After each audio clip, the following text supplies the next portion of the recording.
Good afternoon and welcome to the Columbus Metropolitan Club. We're streaming live from the Boathouse at Confluence Park. I'm Jane Scott, and it's truly an honor and a pleasure to be the CEO and President of the Columbus Metropolitan Club and to say welcome this afternoon.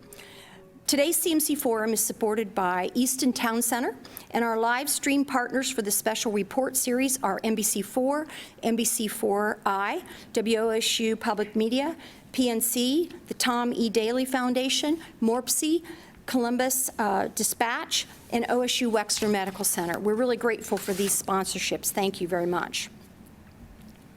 Public safety is the top priority during these times, and much of that responsibility lies with the Chief of Police.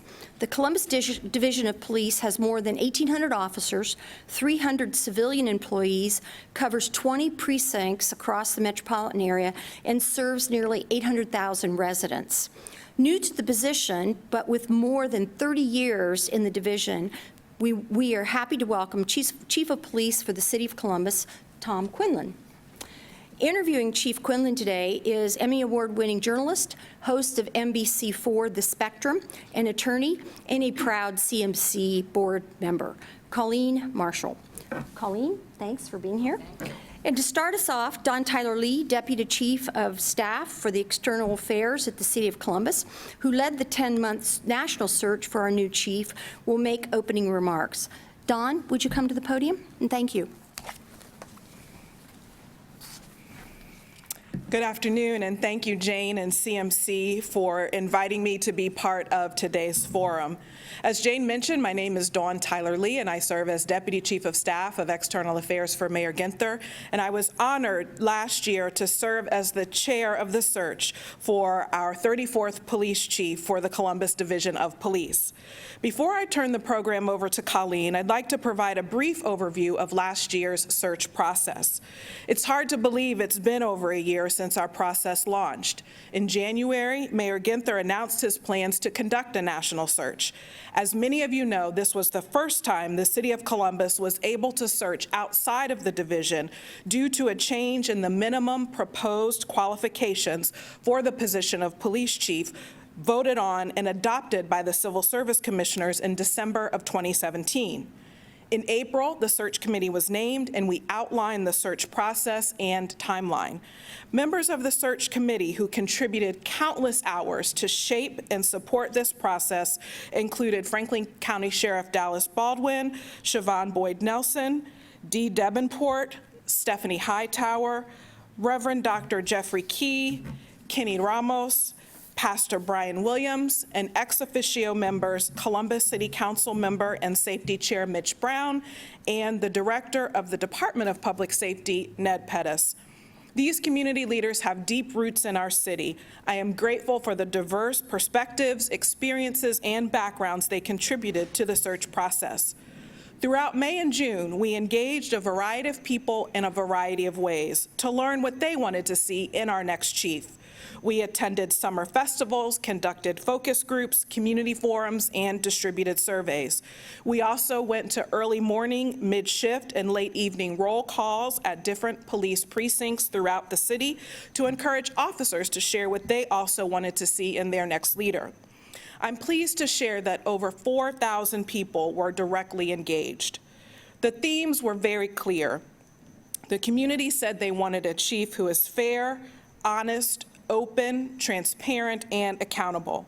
One who leads with integrity, can lead in a time of crisis, and is committed to work across all communities.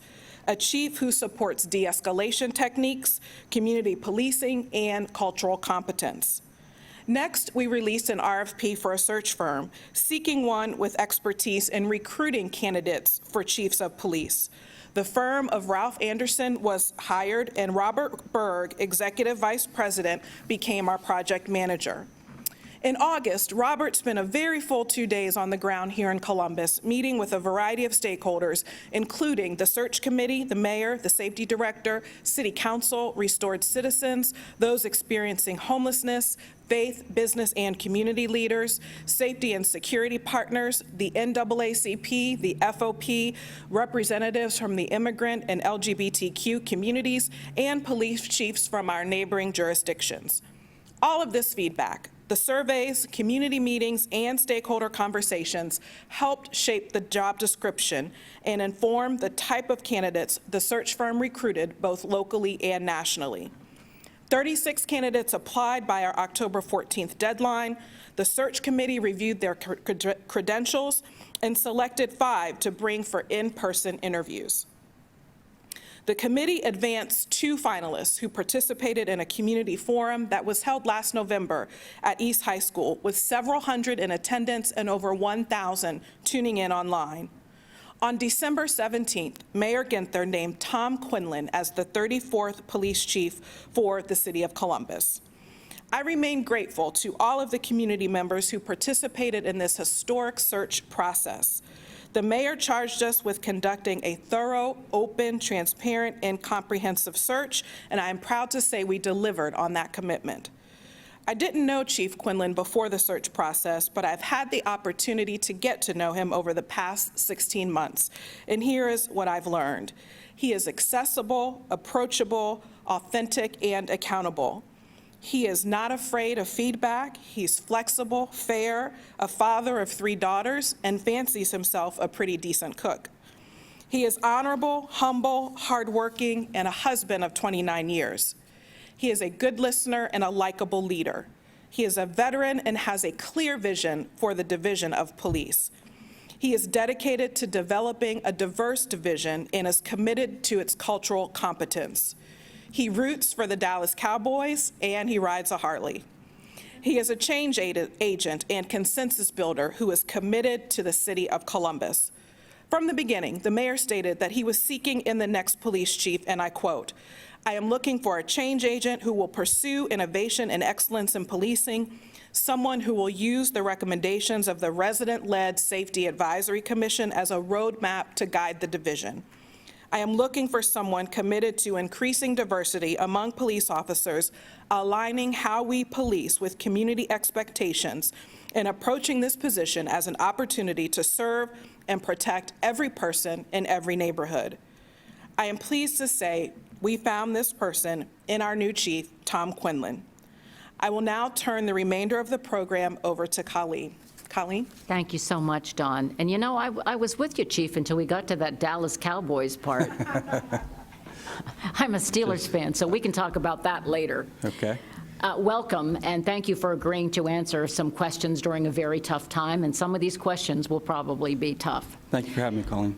Let's start with how your police force is handling COVID-19. Just overall, give us the overview of how you are training them for the new realities of monitoring and patrolling and policing the streets of Columbus. Well, I think what I'd say is that, one, we have great people. And because of that, the officers have remained flexible and focused, are the 2 words I would use. They have been flexible to every plan we've implemented, to every policy we've implemented to change how we do business. They've really stepped up and been open to new ideas, new ways of doing things, several things that we can't do it that way, just never been done. Now all of a sudden is, let's try this.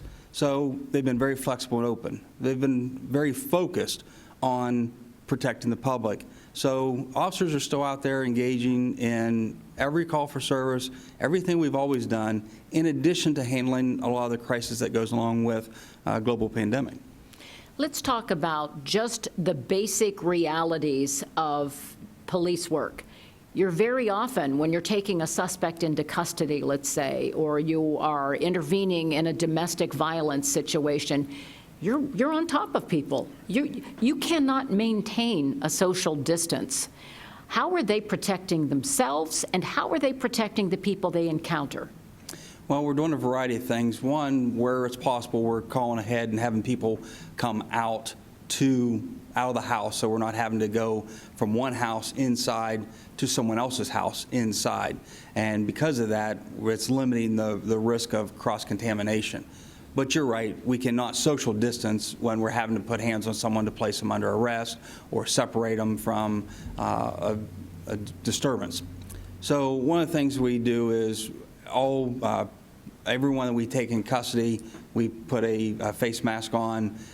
Anyone that we interact with on the street in just a consensual encounter, we have availability of a face mask for them. Officers all have access to an N95 and a little bit more robust mask, and also a mask that's called a P100 that was completely protective during a COVID-type virus that's transmitted. We have access to rubber gloves, of course, and we train officers how to put gloves on and take them off so they don't create a contamination by removing them. We're encouraging officers to dress at work and return to street clothes before they leave, so they're not taking anything home from their uniform, and take clothes to dry cleaners or wash them in other manners. We have a lot of course, hand sanitizer like everybody does right now, or we're trying to get our hands on it to make sure we desanitize, and we take care of our cars. Between every shift, they're cleaned.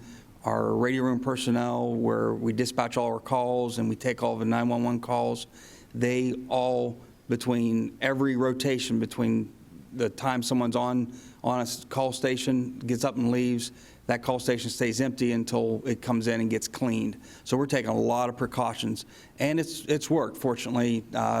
So far, we've had very few people test positive, and of those who have tested positive, only 2 to 3 of them have even been where we can possibly relate those to police-related activities. Most have been through out-of-state travel or through family members. This is a stressful time for those who are on the front line. I read this morning, just this morning, that an emergency room doctor in New York committed suicide. She just was overburdened by the stress and had indicated to family members that she just couldn't take it anymore. You guys are on the front line. You are in a high-stress environment every day when there is no pandemic. You don't know what you're going to come upon when you walk up to a car, when you pull them over. Your officers always have to be on high alert. Are you concerned about the psychological stress right now that officers really have never faced before? Thank you for the concern about officers, because that is a reality. We are always concerned about that. In fact, the executive staff, which is the deputy chiefs and chief, we've met 7 days a week throughout this crisis to plan for what our response is. And almost every one of those meetings, we have a wellness piece to it. For instance, some people that may suffer from some type of an addiction, like alcohol, or just need mental health crisis counseling. Those aren't always available right now, so we're paying attention to what's going on. Matter of fact, this Friday, we have Lisa Calendar, our employee assistance program, our EAP administrator, coming in to talk to us about what she's hearing from other officers and some of the stress. We are concerned about rises in suicides in the public and with officers, because the stress is very high on everyone right now. So we're really paying attention to that. The one thing I would like to promote, though, is last year, while I was the interim, I started a new bureau in the Division of Police. Brand new bureau is a wellness bureau. I felt we had to take care of our officers who deal with a lot of stress before they can be properly in the right mindset to go out and deal with a lot of problems they face on the street.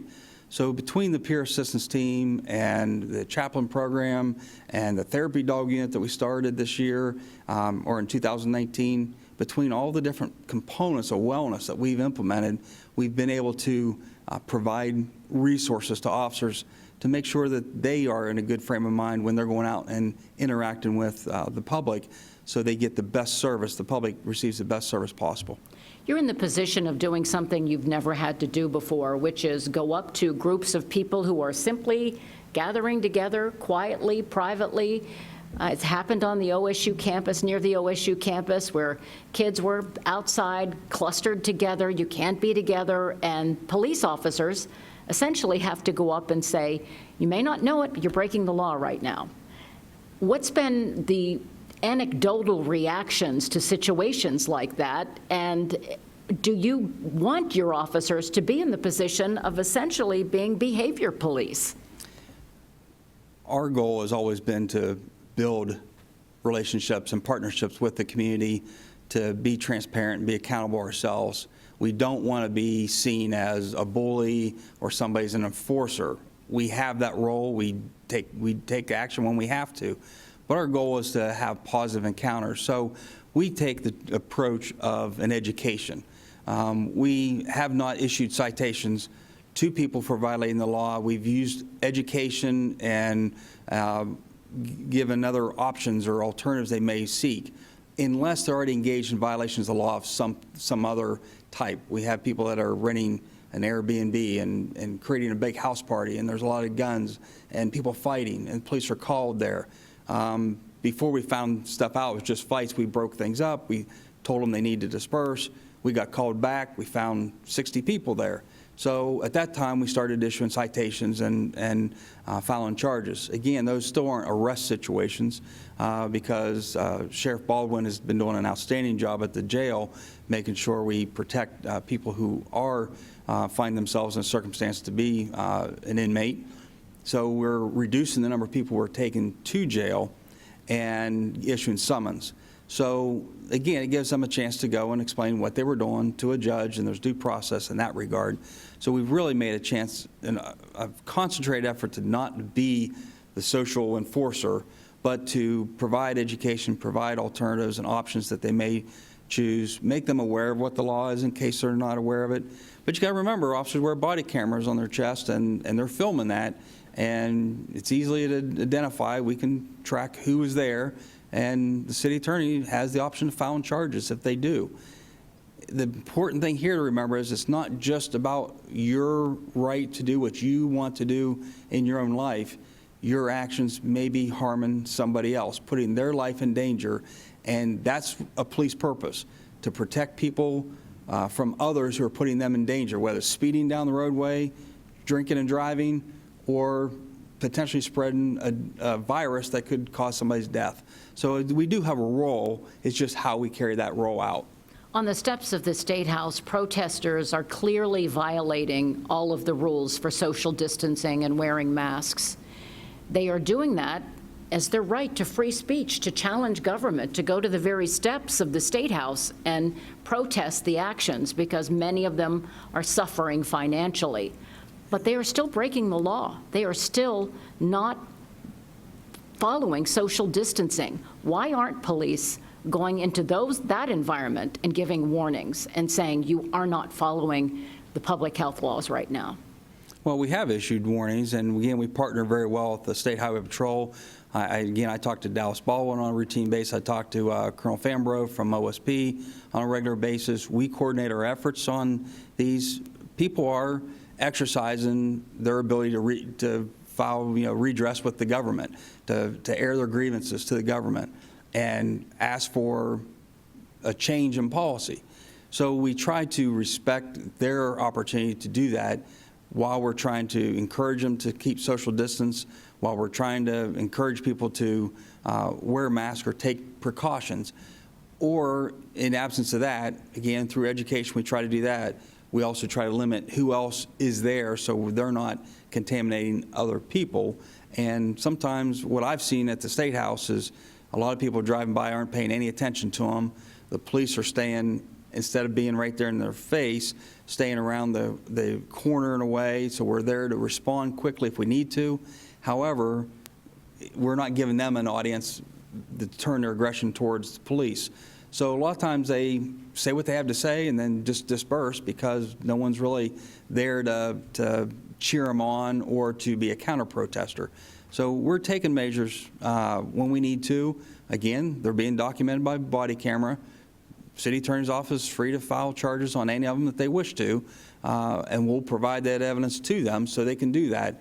But it's not someone that we can actually arrest and take to jail right now anyhow because of the restrictions on who we are putting into the local jail.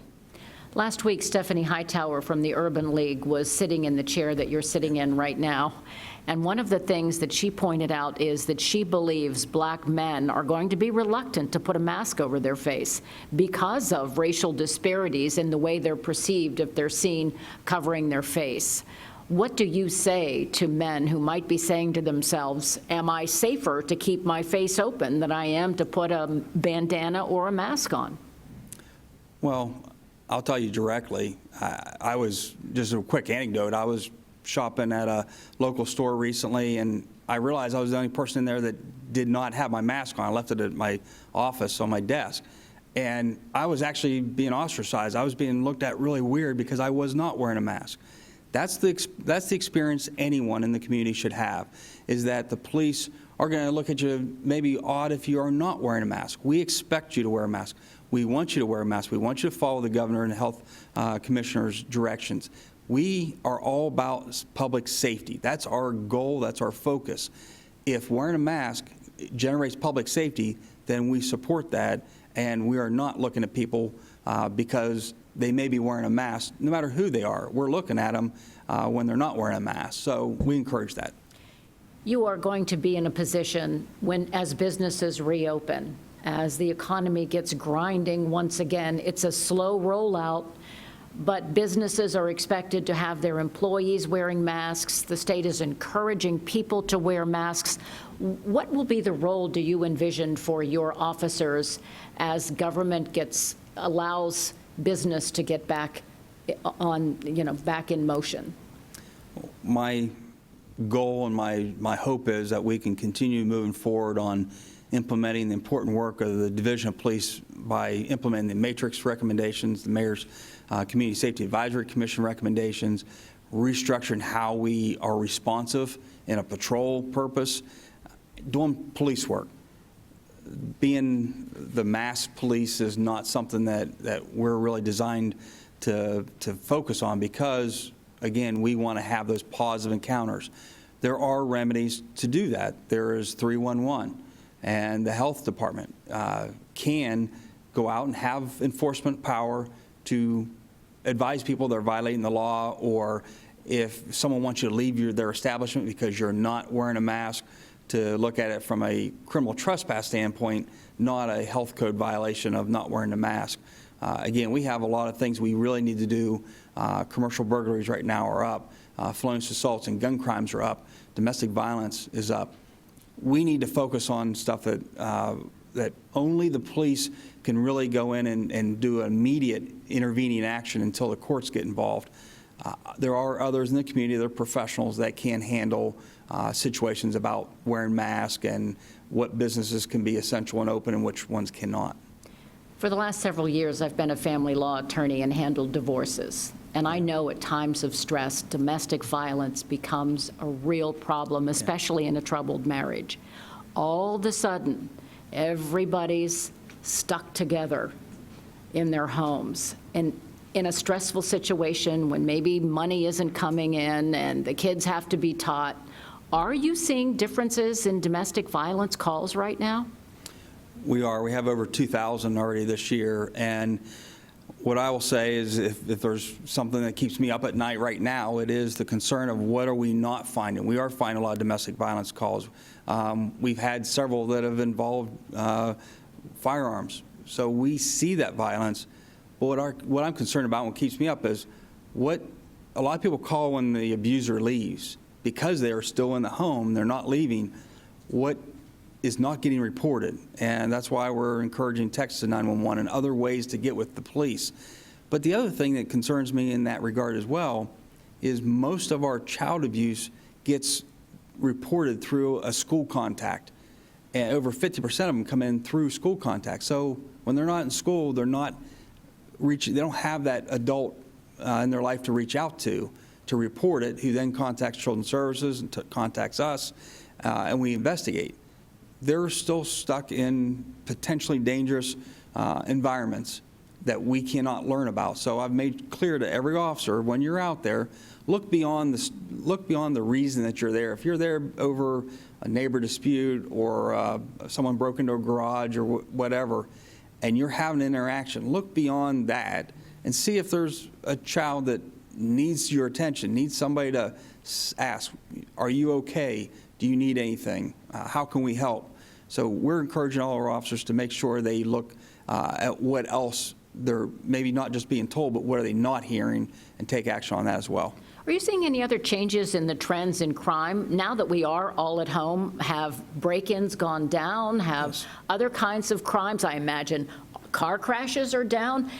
Everything's changing, isn't it? It is. We still see a rise in commercial burglaries, as I said, felonious assaults, and gun crimes, people engaging in carrying guns, firing into houses, and dangerous activity like that. What we're seeing less is residential burglaries, because a lot of those burglaries occur while people are gone at work. Since they're home, there's a decline in that. Certainly a decline in traffic stop, or I'm sorry, not traffic stops per se, but actual traffic crashes. The one thing I have found to be a positive, there's no positive out of a global pandemic. The one thing that has been helpful is the commute has been very easy to do during the morning time, because traffic is down, less crashes. So we are seeing certain crimes trend down, but other crimes that are taking its place. Has it changed your manpower, your planning, because you're answering different kinds of calls? Yes, one of the things we've done is actually implemented a telephone reporting unit that we redirect. We've redirected over 2,000 calls that would normally an officer would respond. And it's not that we don't have the manpower, the staffing, the officers to respond. The issue is they're going to your home, and then they're going to someone else's home, and maybe 8, 10 different people in a day. We're reducing those exposures and letting them take the call over the phone. And if there's evidence they need picked up, we send an evidence tech out to pick it up at an agreed time. That way we're able to get the report in and follow up on it without having to have direct interaction. So we are making changes. One of the things we need to do, though, is if one officer becomes positive or is exposed to a positive person, and they worked out of a precinct house, then they may have exposed everyone at that location. So we have a mitigation plan in place where we have people ready to respond within an hour. We can send the entire workplace home and bring, whether it be detectives or patrol officers, and bring them in and stand up that unit with all new officers after we've cleaned it with a professional cleaning crew, of course, as well. So we do have plans in place, and our model so far has been very successful. We are working right now on a step program to phase out of that and back to more normal operations. You had to make sudden changes once COVID-19, it became clear how difficult it was. Yes. And the governor has said when he closed the Arnold, for example, everyone was outraged, and we were all so surprised. None of us saw what was coming, that all of us would have differences in our lives. Did you find, as you were redirecting manpower and talking to your officers about all these changes they had to make, about the way they interact with people and what kind of calls they can go to, did you get any pushback from officers? Were any of them among those who said this is a hoax, it's not as bad as everyone thinks it's going to be? Were people reluctant to adjust to this new normal? I haven't had that experience. Officers have been very good at just following direction, and the officers we work with today are more willing to change and do things different than I've ever seen them before. So when the Arnold happened, just as a little anecdote, I was actually sitting in the mayor's office with the mayor, and we were talking about what a gutsy call. The mayor and the director were spoke with the same voice on that, which is not happening in a lot of major cities across the country where the governor and mayor may be issuing conflicting orders. Our mayor and governor were all on the same page, gave the same order, and we were talking about in late February, early March, how aggressive that was and progressive, joking in a way that, this is going to look like a really smart move a month away. That was a leap of faith. They trusted that it would be the right call a month down the road, and turns out they were exactly right. We were on the front lines of making some very progressive, very bold choices. They spoke with the same voice, and things went really well. So officers have been open to change. The governor and the mayor have been coordinating their efforts, and it has worked for our community. I track every day the number of exposures in Franklin County, what the current positive numbers are, and compare those with Cleveland, Cincinnati, and Detroit. And the numbers are very informative. I think the steps we've taken have really helped people in our community. As we get closer to summer, I know in the past the police department has had to get ready for changes in crime, young people out on the streets. We've heard from the city of Hilliard that the city's pools are going to be closed. Haven't heard yet about everything that's going to be going on in the city recreation department, but there are going to be changes, and there are going to be kids with pent-up energy and frustrations and can't play basketball right now on the courts. Do you anticipate, or what are you doing to get ready for that surge in summer, especially teen angst? Well, it's a perfect segue to discuss our new youth services programs.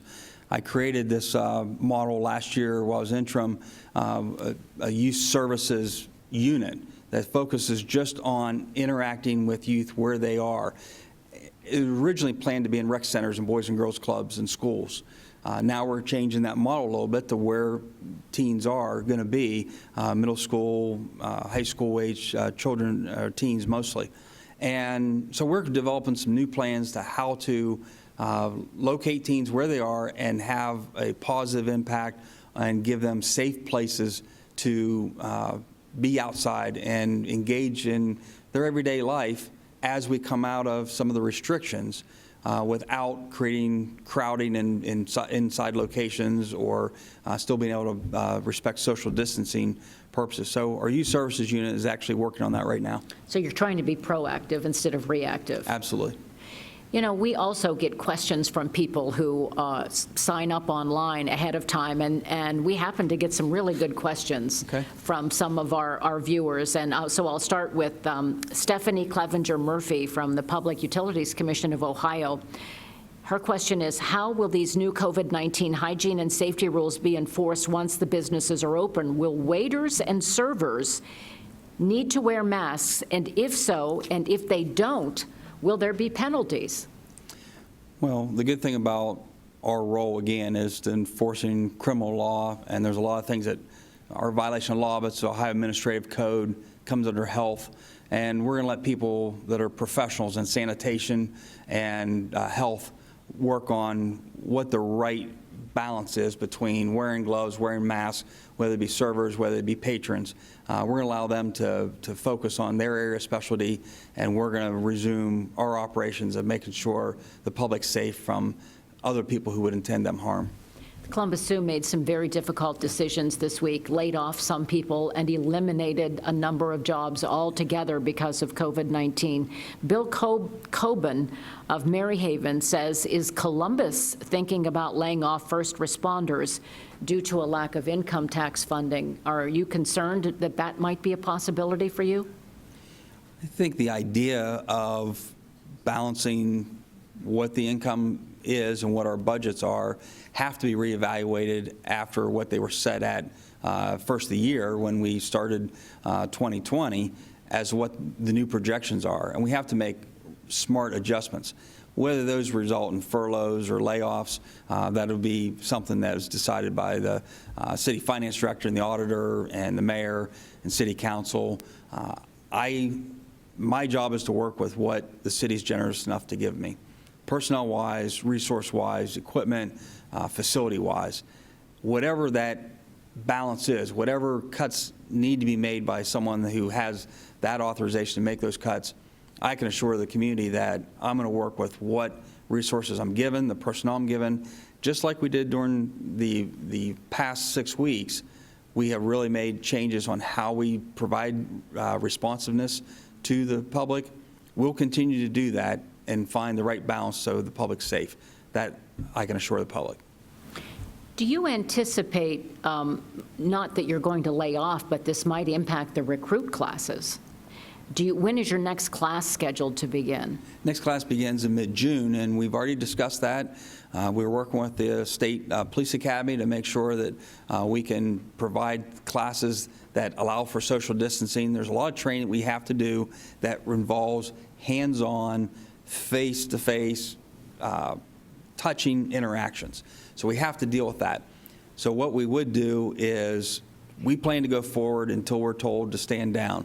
We have all the plans in place to make sure we maintain the proper precautions so we don't lose a class just due to a quarantine situation. We want to remind people that we are going to be getting some questions that are coming in as well from viewers. Jane's going to have those for us in just a minute, but let me ask you this one other question. This comes from Lori Overmeyer of Gettler Associates. She says, adverse times seem to bring scammers out of the woodwork, don't they just? And I'll bet you have seen or heard all of them. But are there any new scams out there that surprised even you? Boy, right off the top of my head, there have been some we've talked about again at these daily staff meetings. I can't think of an anecdote right off the top of my head that where people have tried something new that I just could never have predicted or foreseen. But there are people are vulnerable to scams. Please be very careful with any type of something that's too good to be true or something that's offered no strings attached. You have to be careful because people will make attempts to exploit the situation. And if you have that situation, please call either 311 or call the police, and we'll make sure we try to follow up on that. And we always say, don't give your Social Security number out Never. over the telephone. Don't do it. Jane, do you Never. have some questions for us from some of the online viewers? I do have a couple. Thank you very much. Kelly Mills asks, the chief said we have had 2,000 domestic violent calls this year. How does that compare to other years, similar time frame? Again, it's about on balance for what we see at this point in the year every year. What I'm concerned about is what we have not received. And so that's what, again, keeps me up at night. How many situations where people are at risk or in a vulnerable situation that cannot get help right now because they're not able to respond. But we typically see 10 to 15 domestic violence calls for service a day in the Division of Police. Right now, we're seeing several days where we'll have 30. So they are up. The total number year to date is staying pretty much on par, but there's surge days where we see more than others. Is there a shift to more text than calls? I mean, if the abuser is in the household, does the person who's the victim feel more comfortable using text? Are you seeing that? I would hope so. We're trying to promote that as an option. Again, we're trying to let officers know if they're out on patrol or in someone's presence to look for or make opportunities for people to reach out, and whether it be children or adults, to reach out and say, something else is going on here, I need help. You know, what caught my ear was when you said that teachers and counselors very often let you know when children are being abused and when there are signs of abuse. Clearly, no adults or other adults aren't having contact with most children. Are you seeing changes in those numbers? Have the reports of child abuse gone down? They are trending down right now, and that's why we're concerned about that. It kind of goes against what we would anticipate seeing, so we're concerned that not being in school is leading to some of that. Right. And not being at church either. Right. Families Church. can't Right. even go Yeah. to church. Trip Lazarus asks, he says, last week we heard how communities of color are disproportionately affected by COVID crisis. How does this impact how the CPD interacts with this community? I looked that up on the Health Commissioner's report, and from what I saw, that the numbers were very much tracking in line with population trends. So again, we deal with individuals and issues, not groups based on race and gender and ethnicity. We're here to be a service to anyone in our community. Again, it doesn't have to be a citizen. It's anyone that's in our community. We have a lot of people who are residents. We also have a lot of people who come to our city for work or for play. Anyone who's here that we encounter, we're there to provide a service for, and we deal with the issue and the individual, not groups of individuals as based on a preset definition. One of the things that Stephanie Hightower said last week that struck me was that people of color, neighborhoods of color, believe there's policing in their neighborhoods, but if it's white suburbs, it's more likely to be viewed as public safety. She said that so sometimes it's a matter of perception. And I know over the past, before your tenure, over the past decades even, there have been questions about how policing is done in minority neighborhoods. Is that something you're still working on?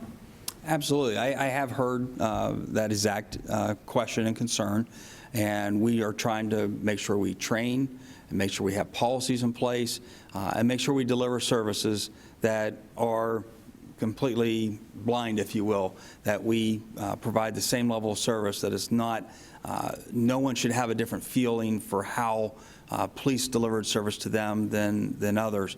Again, our goal is just to go in and provide calm, restore order, make arrests. Again, our purpose isn't to arrest. That's sometimes a consequence or an outcome, but that's not our purpose. Our purpose is to provide for a safe environment, protect victims. And again, sometimes somebody needs to speak up for the victim. And sometimes the only people out there in this day and age to do that is the police. And so we're there for victims as well. It's not a difference of policing or public safety. It's responding to calls. And I think what we're seeing now is officers are responding to calls much faster than what we have in the past. That's why we're getting to areas where are putting us in a confrontation situation with suspects with guns sooner. So the good thing is once we get there, no other citizens or community members are harmed. Police are putting themselves in that danger to stand between them and the person in the public. So that's a good outcome in police world. Are there suggestions that you have for the general public? Is there anything that we can do in terms of helping you do your job, helping the police officers do their job right now? Yes. The thing that everyone can do is be more willing to create a relationship with an officer and provide officers information. We're looking at cold case information right now, of cold case homicides, and people are coming forward 10, 20 years later to finally say, well, I know what happened, here's what's going on.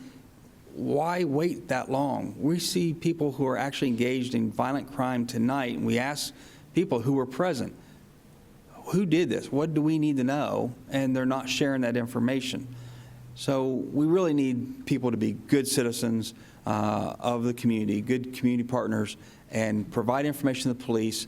Again, we'll protect that information to the extent the law allows us to, but we cannot people think everything's solved through forensics today. That helps us prosecute and convict, but actually solving the crime, it really helps when somebody talks to us, tells us what they know, and we can talk to that individual, get their side of the story, and make a decision whether to present that to a grand jury and let them decide how to proceed. I don't know what the problem is. On Law and Order, they do it in an hour. They get the crime solved in an hour every week. don't right? The reality is, real them. quick on that, the reality is, one thing I want to touch on is our technology issues. It's taken us over an hour just to complete the report because we're using 15-year-old technology. Technology, as everyone knows, changes in the 6 months now. So one of my primary focuses this year, in addition to how we staff patrol to be responsive to the public, is solving our technology issues and how we complete reports, how radio dispatches calls, how we handle criminal case management, and how we handle early intervention for officers that may need more supervision than others. We've seen in Cleveland, as recently as a week ago, an officer went to a simple shoplifting report, and the suspect spit in his face and said, "I have COVID-19." Now, that means everyone else in the store at the time is frightened. The clerk in the store who called is frightened. The officers answering the call is frightened. Does this person really have COVID-19? How are police going to handle situations like that? Because that's going to happen. It's happened in other cities. Do you make this person get tested, even if he says, "I was just joking, I don't have COVID-19"? You now have a group of people who are very concerned about their safety. So what's your recommendation to officers who find themselves in that situation? Well, what people may not be aware of is that we've had several of those incidents right here in Columbus. And I have personally talked to City Attorney Zach Klein on it, and he has assured me, and he has put out press releases, that if you threaten an officer that you have COVID-19, you will be prosecuted for that. So the charge is harassing someone with a bodily fluid, harassing an officer with bodily fluid, and it is an arrestable offense. And we are arresting. It does allow for mandatory testing, but whether they actually are positive or they're just inducing panic by making the threat, there's still criminal charges and consequences tied to that. And I take City Council Attorney Klein's word that he will hold those individuals accountable. But what do? You take this person who now claims to have COVID-19, who is willing to spit on others, to the jail where they're already dealing with the problem of trying to keep people separated. How, just physically, how are you going to handle these situations? The jail has a very good system in place to actually, people who are claiming to be or are known to be COVID positive are going to one specific jail, and they're completely quarantined, isolated in that facility, and others who are tested by screening for temperatures and other questionnaires will remain at a different jail facility. And so we already have plans in place. Again, I mentioned earlier, I talk to Sheriff Baldwin all the time, talk to Colonel Fambro from OSP and my other partners in the metropolitan area for chiefs. I also have a weekly, every Friday, have a national meeting with police chiefs from major cities, the 69 largest police agencies across the country. We have a telephone conference every Friday, and we talk about what's going on in our city, how we deal with these specific issues, what actions we're taking, what trends we're seeing. So we're all pretty much in line on that already. Jane? Yes, how is, a couple questions. Steve Swift asked, have you reallocated patrols during the crisis? If so, what areas, and will they be phased back to a different or to normal? Right. What we've done is implement an exposure mitigation plan across the division, not just patrol, but in detective units and everywhere else in the division.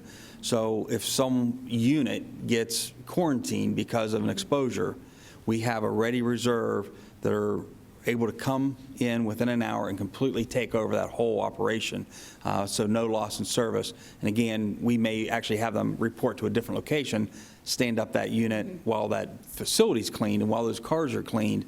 But nevertheless, we have a robust plan in place to do that, and we also have a 3-phase plan right now to stand that down, wind it down, to come out of that.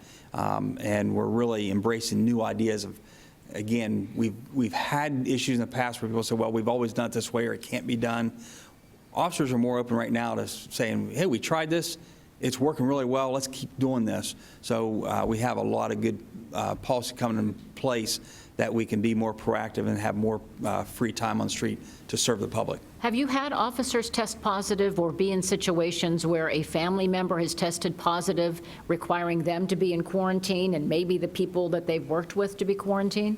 Yes, the majority of the incidents that we've had, like I said, of those who have tested positive, only a couple have been related through contact tracing to work. The rest of them have been family members or out-of-state travel. So we have had that. We have quarantine. We also have a system in place where people are required to go to daily monitoring, report to one of the local hospitals. They're checked by an independent healthcare provider for the questionnaires and the monitoring for temperature, et cetera, and are cleared to go to work before they ever come to work on a daily basis. We have one more question. We do. So in a perfect world, if you hadn't been shoved over the cliff by COVID-19, what would your aspirations be for your division as you're moving in as the new chief? Well, my aspirations are to develop a plan, a theme this year called relational policing, and that's something that Major City Chiefs is pushing as their message. Relational policing, making patrol operations more efficient, and improving our technologies. And on top of all that, the other important thing is to implement as many of the matrix and the Mayor's Community Safety Advisory Commission recommendations that we can, given the budget and given the collective bargaining agreements. But we are making, there's 139 matrix recommendations, 80 the Mayor's Commission recommendations, and we are well on our way to implementing most of those. Well, wonderful. Thank you both. I hope that all of you found this as reassuring as I did. I've always felt safe in Columbus, and I think I feel even safer now. Thank you very much. We'd like to invite all of you to join us next week at noon, live streaming Wednesday, May 16th, when Columbus Partnership CEO Alex Fisher and Cameron Mitchell of Cameron Mitchell Restaurants take the CMC stage to discuss how we might be restarting businesses. And Colleen will be back with us again with NBC4. We're grateful support today for the forum from Eastern Town Center and our live stream partners, NBC4, NBC4i, WSU Public Media, PNC, Tom E. Daly Foundation, MORPC, the Columbus Dispatch, OSU Wexner Medical Center, and for our speakers, Don Tyler Lee, thank you, Don, for that nice introduction. Chief Quinlan and Colleen Marshall, thank you very, very much for being here. And we thank all of you who registered online and made a donation to the Columbus Metropolitan Club for us to be able to continue the community conversation during our live streaming. Thank you so much. We're very, very grateful for your support. I pray for everyone's safety. Be well, stay safe, and we look forward to seeing you again.